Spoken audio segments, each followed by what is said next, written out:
and throttle up. Discovery Roger, go for deploy. Thanks, June, and to everybody in the shuttle program. The crew is go for launch. Roger, nice to be in orbit. We have followed in their footsteps to get us where we are today.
Wow. What a crowd here, huh? Outstanding. You did great. Howdy, howdy, howdy. Oh, shit. We just have to say thanks for having smashed into us. Leroy. Great to see you guys. Hey, John, how are you? How are you? Hey, how you doing? Leroy. Hey, how are you? Hey, guys. Where you going over here?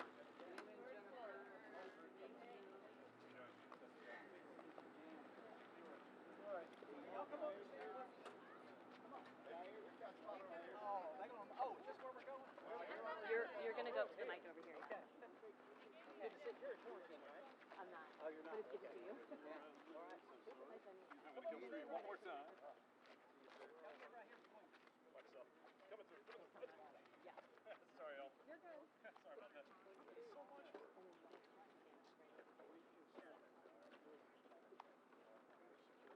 We'll let her kick it off.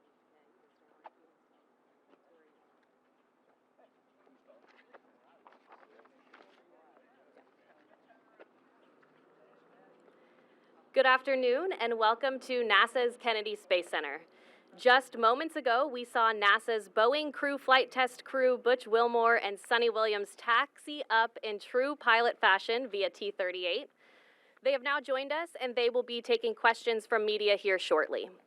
We're also joined by Kennedy Space Center Associate Center Director Jen Coons and Deputy Program Manager for NASA's Commercial Crew Program, Dana Hutcherson.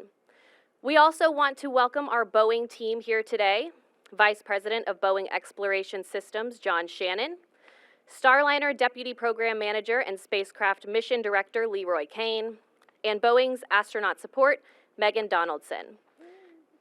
Before we begin taking questions from the media, we will go ahead and kick it off from opening remarks from Jen, Dana, and the crew.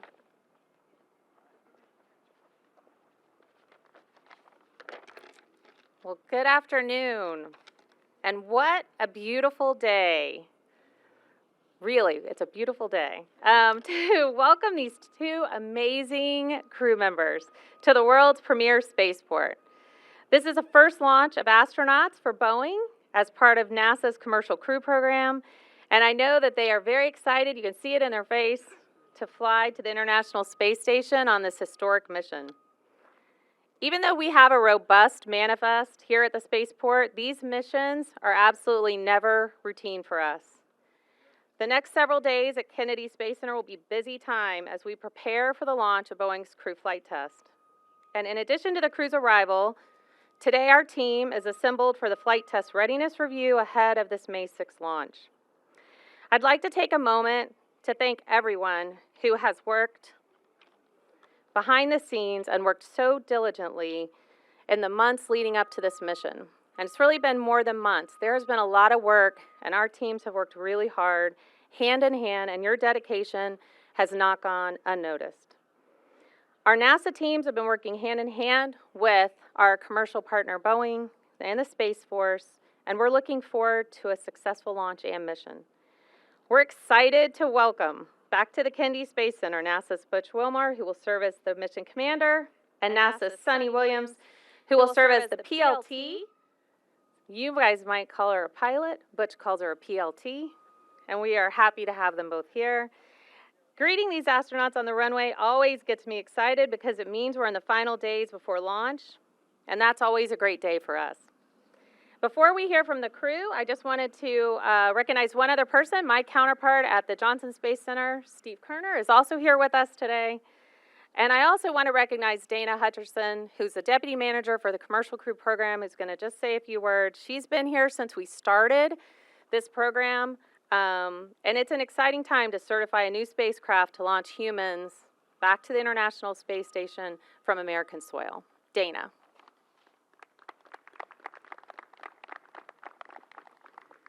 Thank you, everyone, for being here today. I am Dana Hutcherson, the Deputy Program Manager for Commercial Crew Program, and I can't tell you how excited I am to be here today, welcoming Butch and Suni, who will be flying the first to fly Boeing's Starliner crew. And to Boeing, behind me here, thanks so hard for all of the work that you have done with us and welcoming the crew with us. Preparing to fly NASA crew on the new Space Transportation System, which is only the 6th time in NASA's history that we've done this. This is an awesome time for all of us in this partnership. For me personally, I know for many others, this is a career-defining moment. 13 years with this program, our hearts and souls are in this spacecraft, and there's a little part of us that will be lifting off with Butch and Suni as well. This is a huge moment for our nation. With Starliner launching crew, the U.S. will have 2 unique human transportation systems to Earth orbit, providing critical redundancy and access to the space station. I couldn't be prouder of the NASA, Boeing, and ULA teams who have worked so hard to get to this point. Go NASA, go Starliner, and with that, I will hand it over to the crew, Butch and Suni. Thank you. Thank you. Wow, I tell you what, Suni and I were talking, we love Florida. We love Kennedy Space Center because this is where you launch humans into space. And the opportunity finally to fly in here in our T-38s, and we know that in just less than 2 weeks, the next flight we take we'll be laying on our backs this time, and we launch, and we actually launch into the heavens, and we leave this planet.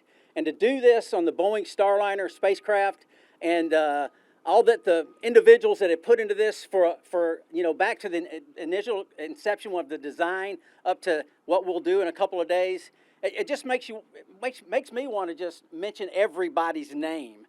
I can't do that. Some of the most important people that have directed all of this are standing right over here. You've heard their names. We brought these T-38s down. This is the best training platform we have for spaceflight, because this is the only platform where we literally make life or death decisions. I mean, Suni and I, over the course of our careers, have flown many simulators, and sometimes in those simulators, we have perished, but we're still here. But in these aircraft right here, we could make the wrong decision, or things could happen, and life and death decisions are made in these aircraft. So they're a wonderful training platform. That's why we wanted Dave and Djibouti to stand here with us, who are the guys that train us to fly these airplanes and keep us safe when we fly them. And of course, Jessica as well, one of our other newer astronauts, and Mike Fink, who is the be-all backup. I mean, he is amazing. I think Mike, Suni and I have probably learned more from Mike than he's learned from us over the years. But there, like I said, there's many names that I could mention. I could go on for an hour just mentioning names of the people that, literally the people whose shoulders, I heard somebody say that yesterday, the shoulders that we stand on here today. And we are grateful. For those of you that know who you are and are seeing us, we thank you, because we're about to launch on Boeing Starliner and broaden the capability to and from space station that our agency has, and that's vitally important. And we're excited to be here. Thrilled that you came out to join us and say hi. It'd be a lot less of an event if you weren't here. So thank you for being here as well. Suni. Yeah. Thanks, Butch. I just want to say a couple words. You saw us flying over, and we also looked down and saw everybody down here, which was really cool to see a crowd. There's a couple more crowds around the Space Center, and just to look at everything that's gone on here over the past couple of years. I was part of the original cadre that got to actually put the topping piece on the crew access arm for pad 31 or 41 that we're going to fly out of, and to see not only that pad transition while they're flying other Atlas V's, doing other payloads, to have them turn that into a human-rated pad is just incredible. And then, again, today, like I mentioned, fly around and see what's going on here in Florida. This is where the rubber meets the road, where we are going to leave this planet, and that is pretty darn cool. So just want to say thanks for all of you coming out today. Yeah, thank you. Hey, I'll lead it by saying this. These gentlemen over here to our right, we saw y'all standing at attention when we taxied up. Thank you for representing our nation as you did, as you are right now, standing there at ease now. So we appreciate you as well. Thank you. Courtney, over to you. Okay, we will now begin taking questions from the media. There's a microphone right here in the front, so please line up if you have a question. We do ask that you limit it to one question at this time, and when you get to the microphone, please state your name and media affiliation. Go ahead. Oh, hi, Marcia Dunn, AP. For you, Butch, I guess. With everything going on right now in the world of Boeing, how crucial is it from where you stand that this first crew flight of Starliner go off as perfectly as it can? Well, I don't think it has necessarily anything to do with Boeing and a flight going off. They're all vitally important. This is human space flight. That adage you've heard since Apollo 13, failure's not an option.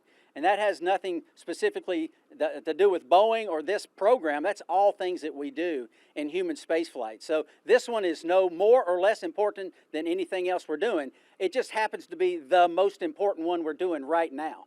Supporting the crew on orbit is the thing we're doing, but come May 6th, this will be the focus, and this mission, of course, going off well. Of course we want it to do that.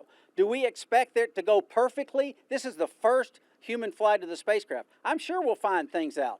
That's why we do this. This is a test flight. So when you do test, you expect to find things, and we expect to find things. But that's what we've done, all those names that I didn't mention earlier, in preparing us to handle any and all conceivable situations, and many of those, because of the training we've had, those situations that we can't conceive of. We're going to be able to handle those as well. So it's not just that Suni and I is ready. These folks over here are ready to make the decisions that will affect us, and the folks that are in the mission control and those things are ready as well. And we're pumped and excited to be here and go forward. Hi, Richard Tribu with the Orlando Sentinel. Butch and Suni rolls right off the tongue. We haven't had a new crew launching this since Bob and Doug. So what I wanted to know is, have you guys spoken with Bob and Doug about what to expect and what is expected of you for this mission? Thanks. Well, as a matter of fact, I just got a text from Bob last night, and he was pretty pumped that we were coming down here. And he's like, "I'm reliving it. It's in in my mind where we were." And the one thing we were chatting about a little bit was, May 6th is our launch date. There's a lot of things between now and then. May 6th isn't magical, and he said, if you get a scrub, it actually is a little bit nice because it sort of takes the pressure off a little bit, because I think that's what happened to them, if I'm not mistaken. So we'll see. We'll see. And we're just chatting a little bit about how this is all going to be. And he said gives us his best and ready for us to go fly. Hi, Ken Kramer, Space Flight Now. Space Up Close. Thank you. I love them too. I'm nervous too. Congratulations. It's been a long time for you guys. We've met you before, and we want to wish you all the best luck. So my question for you two is, tell us a little bit about the science. You now have a long mission, but I'd like to know about the science and any public outreach you're going to be doing to the students and university students. Thank you. Well, I'll take that first. I will be talking to the finest university in the nation, and that is Tennessee Technological University, and it just so happens to be where I graduated from as well. So that's who I'll be interacting with on one of the days we're up there. I'm not sure exactly when. That was mine. You get the rest of it. Okay. All right. So, there's a lot of very specific science up on the space station, and a lot of the crew members who are going up there are specifically trained for it. And we haven't really gone through that level of training for the specific science. One thing that Butch and I are really good at is righty-tighty, lefty-loosey. We're ready to do any type of maintenance on the space station, and they've checked us off for that. We're ready to do any robotics that needs to happen. We're ready to do any spacewalks that happen. So we've got all of our basic quals. Whatever science and stuff that we can help out, that would be great. While I'm up there, I'm talking to a little elementary school in the town of Needham, Massachusetts, and there's a lot of little kids there who know who I am. Yeah, the name of that school happens to be the Sunita Williams Elementary School, in case you didn't know that. And another thing that we're doing, obviously, is this is the test flight. We have a whole list of items that we'll be checking out on the way to Space Station. There's a whole list of items we'll be checking out while we're docked to Space Station, and there's a whole list of items that we'll be doing and checking out prior to doing the deorbit burn and returning. A whole list of flight test objectives and test points and whatnot to prove the capabilities of the spacecraft. That's what you do on a test flight, so that's what this flight is full of. And it's an exciting thing process that we've been through to get to this point, as we've theorized what some of the things we needed to do, discuss with some of these guys over here, as well as things that we could and should and shouldn't do.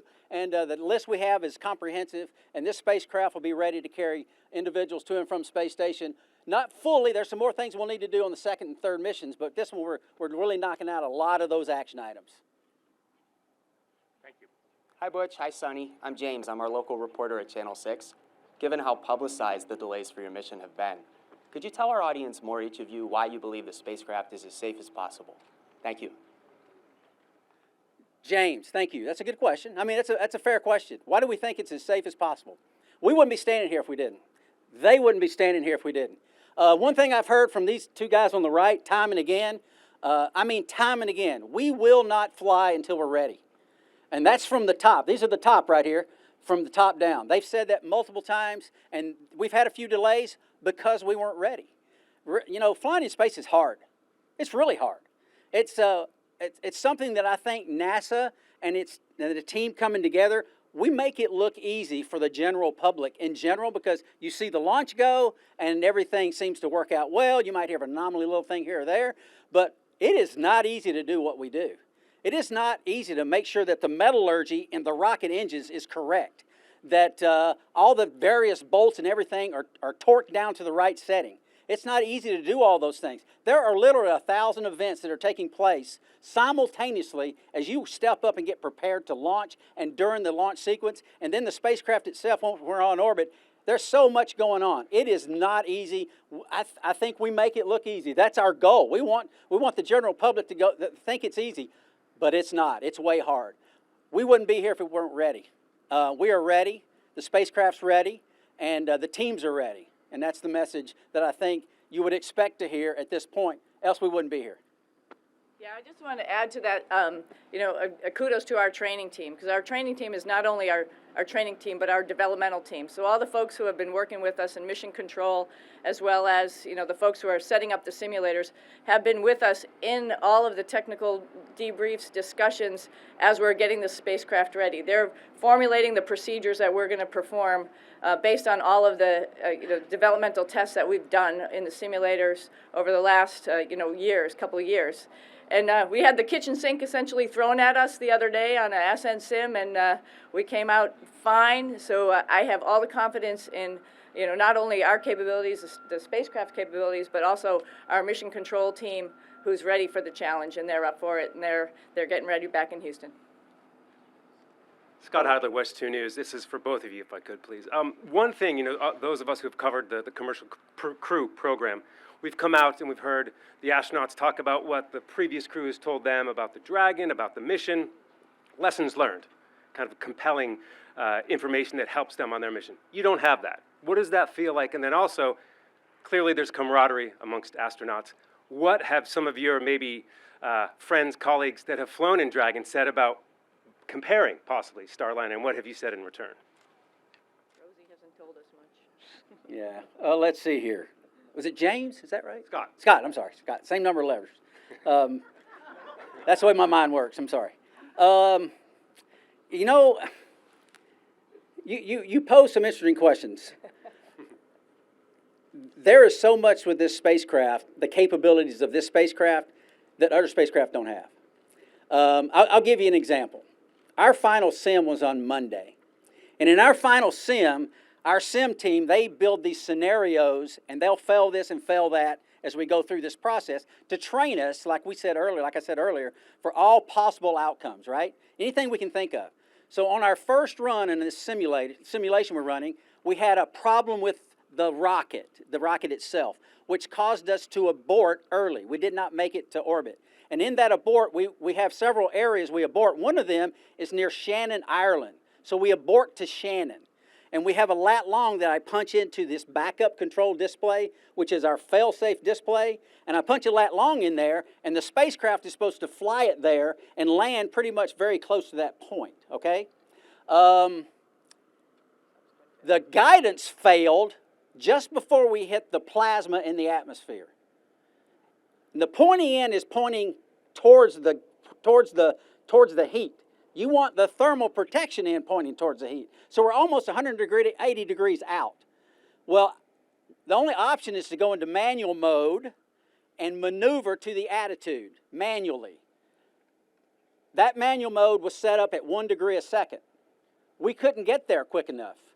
Suni goes back up. Back up is our fail-safe mode. It's basically the computers are not involved in the thought process. There's another computer that says, you want to roll right, fire that jet, fire that jet.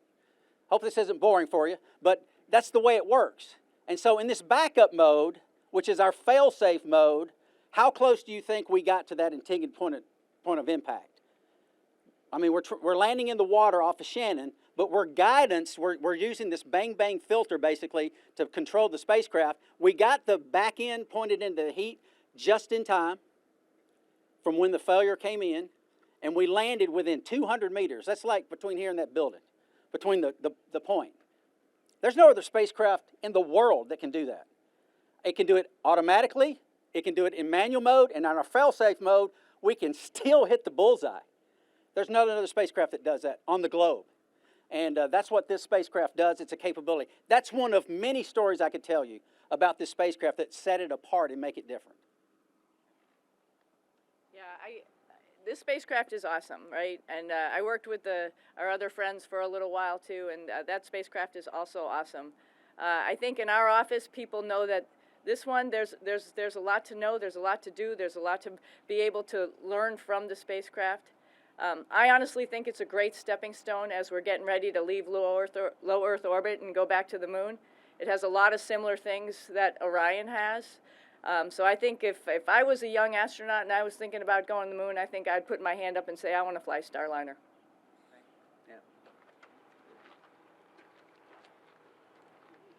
Hi, Butch and Sunny. Charles Boyer with Florida Media Now and talk of Titusville. And the last time an Atlas family rocket launched a crew was May 15th, 1962. Gordon Cooper, Mercury 7, I think it was. And the next time an Atlas will launch crew is May 6th of this year when you fly on it. So I was wondering what your thoughts were on Atlas's legacy and also about the job that United Launch Alliance has done preparing your ride to space. There is not another rocket, expendable launch vehicle, for those of y'all the term, that's what that is. There is not another rocket that in that category of rockets that I'd want to fly on. The ULA, the United Launch Alliance team, has done amazing, miraculous things with their rocket to make it human-rated with this emergency detection system, this EDS system. So if there's a problem, rockets do have problems. We don't expect it, but if there is, the emergency detection system will save our lives. And there's not a rocket in existence. Again, I know I'm using these big words about it doesn't exist. There's not one in existence that I would feel this is the one that I would want to fly on, put it like that. This Atlas is ready. Again, these folks over here and others with ULA have worked tireless to make it ready and get it to that human rating that we have to launch Sunny and us and all those that come behind us. Mike Bean on the next one. Mike Fink back here behind us. Yeah.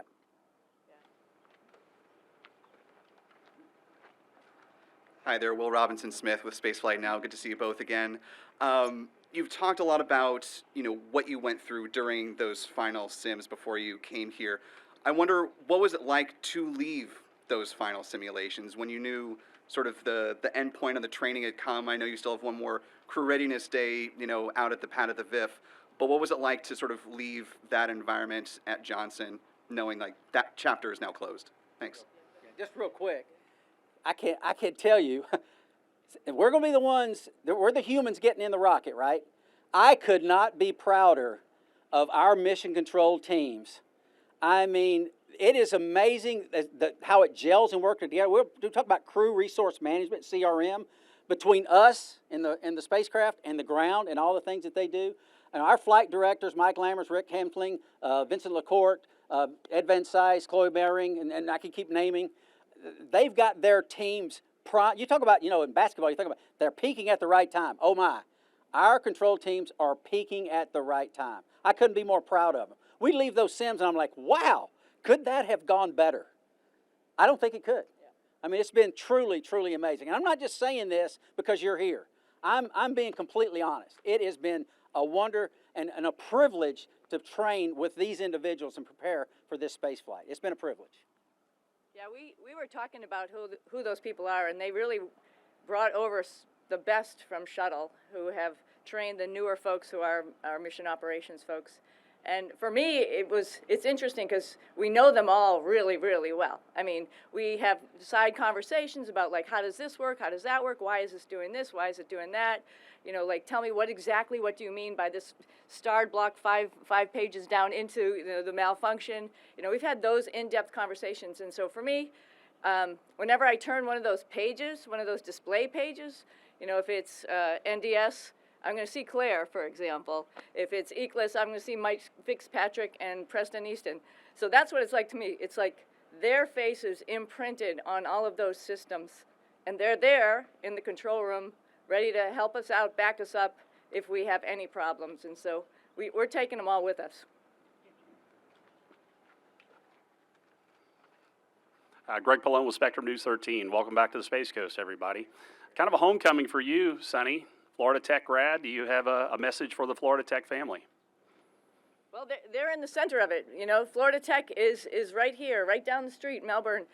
They're in the center of all of this. I hope they all come out and watch, and hopefully I'll make them a little bit proud. So go Panthers. Thank you. Hi, Butch and Sunny. I'm Brooke Edwards with Florida Today. My question is, what does the itinerary look like for the next week between now and launch day? I can say it in 3 words. review, review, and review everything we've been working on. There's so much into this. There's a fair amount of responsibility, obviously, that we hold. And we want to make, we are ready, but we want to stay ready. And we've got a week to continue to make sure that there's not a single event that we have trained for that we're not ready for. And having that fresh in our minds is what we want. I mean, something as simple as, I was talking to Leroy Kane on the loops just the other day about wanting to, on this CTA event we're doing tomorrow, crew training activity, just a couple of minutes to look around the spacecraft as I crawl in and we strap in. Just want to make sure they knew that we were going to do that, to make sure our minds are set on where even all the bags are, how even the fire extinguisher is connected. Just have that fresh in our memories. So this is going to be a week of review and preparation. Okay, thank you. Hi, Brandon Moser with Central Florida Public Media. Sorry. Got a two-part question for you. First part, it's been a while since y'all have been to the crew quarters. So what do you plan on doing to pass the time while there, and what's on the menu there? Yeah, the menu, we're supposed to actually come up with our last meal, as they call it, right? What's it called? Ultimate. Oh, ultimate, I'm sorry. Bad nomenclature. The ultimate meal by Friday, so we have a little bit more time to decide that. But we've got great folks who are working in astronaut crew quarters who have it all prepared and ready for us. We were down here a couple weeks ago and just got to chit-chat a little bit, and everything is all set up for us. So I think to pass the time away, like Butch said, I think there's going to be a lot of review. I think there's going to be a little bit of sleep. Maybe a little bit of working out, walking on the beach, going for a run, and stuff like that, as well as maybe a movie or two. So it's going to be hopefully a little bit relaxing and a lot of review. What movie do you think we're going to watch? Navy pilot, Navy pilot. Top Gun Maverick, exactly. You know it. Go Navy. Go Navy. Navy, Navy, Navy, Navy, Navy. Oh, Air Force. Air Force. It's about even. He says stuff like that all the time. All right, go Navy. Go Navy. I'm Jim Siegel. I'm with Florida Media Now and NASATech.net. I maybe have a more specific question to the one that was just asked. I was wondering now, aside from the leisure time that you're going to have here, what specific activities do you have continuing to train or to review the rocket or so on? If you could describe some of those, maybe for you two, and the other four in the background there, what are you going to be doing this week? Thank you. Well, I can tell you one of the things, and I'll be short, but Ray Biggins is the guy that trains us and has developed all of our rendezvous procedures, all the proximity operations that we'll do. They've come up with a profile that will, at any point that anything could happen, the trajectory keeps stations safe. There's no point until just prior to docking that the trajectory could even come anywhere near impacting space station. And it's him and his team that has developed this and trained us to go completely manual from almost 6 kilometers away and rendezvous and dock manually to the spacecraft. So we're going to tag up with him at one point during the week. Just some final points to just discuss and go over. And there are others. So. Yeah, just another thing, specifically on review, how the spacecraft is all laid out. We only get so much time in the spacecraft.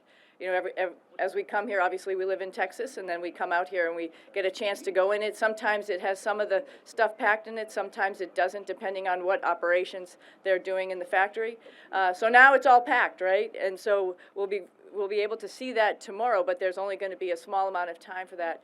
There's another group here, headed by Armando Lolio, who's put together a virtual reality look at the spacecraft. And like I mentioned earlier, Butch and I are up for any righty-tighty, lefty-loosey tasks, and so we're going to get into that virtual reality spacecraft and be able to see where all of those pieces of equipment are if by chance we had to go in there and do something to fix it. So that's another thing that we're going to have the opportunity to do at astronaut crew quarters. So there's going to be, like I said, a lot of review, a lot of making sure, crossing all those T's, dotting those I's, making sure when we step off to the launch pad, we know everything we need to know. You know, the Flight Operations Directorate, FOD, is what the astronaut office, aircraft operations directorate as well, what the T-38s and the other airplanes are under that umbrella at Johnson Space Center, and we're involved in a lot of stuff. Justin's going to tell you something he's involved in. All right, for the next week, we've got CRS-30 return, the WB-57 as one of the research pilots. That's what I do, and then we've got CFT support as they launch. That's a good question. I appreciate that because we're very broad and very detailed in all that we do within FOD. And these guys are the ones that do a lot of work to make all that other stuff happen. Thank you. All right, thank you for all of your questions today, and Butch and Suni, thank you for your time as well. That will do it for our arrival press conference today. Next up is the Flight Test Readiness Review Media Teleconference, which we are currently targeting for around 4 p.m. Eastern Time, or about 1 hour after the Flight Readiness Review concludes. We'll see you then. Thanks for joining.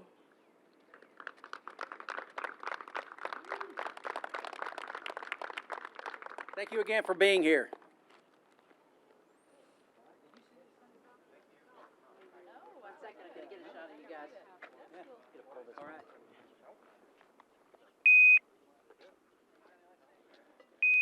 Didn't get a chance to say